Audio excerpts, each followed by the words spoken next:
So, I believe that my direct opponent in the treasurer race also does not really get it.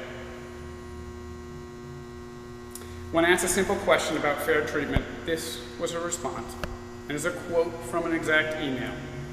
"No one asked you to do any research. My department does a great job, and if there are rates to be given out, it will come from us." There are two troubling things about this response. First, this demonstrates that our union leadership is not interested in real research or real facts. Second, there is a serious conflict of interest going on with our current treasurer. She referred to her department. Our union doesn't have any departments, but the Board of Education does, and the district administration does. She responded to me, a union member, about her administrative department. She does not work with teachers, guidance counselors, aides, nurses, LDTC members, school-level administrative assistants, and all the people who work directly with our children every day. We have a president who has said two things that show that a watchdog like me is needed on our executive council.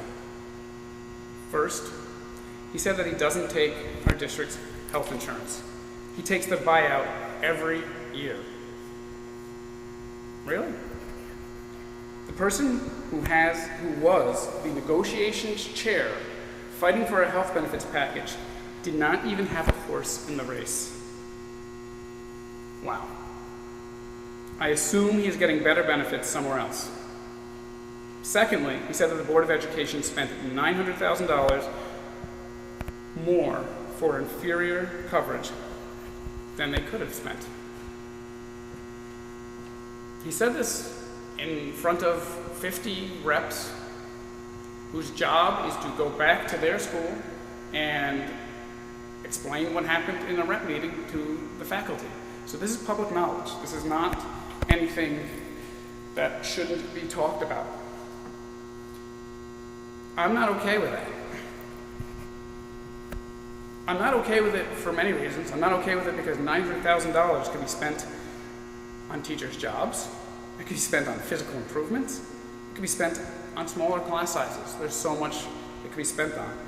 But I'm also not okay with it because we were not informed of this. We were never organized. We were kept in the dark. I think there are a lot of members that would have wanted this information and would have wanted to know why, and perhaps would have thought that was something worth standing up for. $900,000. There's another important thing to note about negotiations. There was also a person titled Head of Negotiations, and he's our current VP.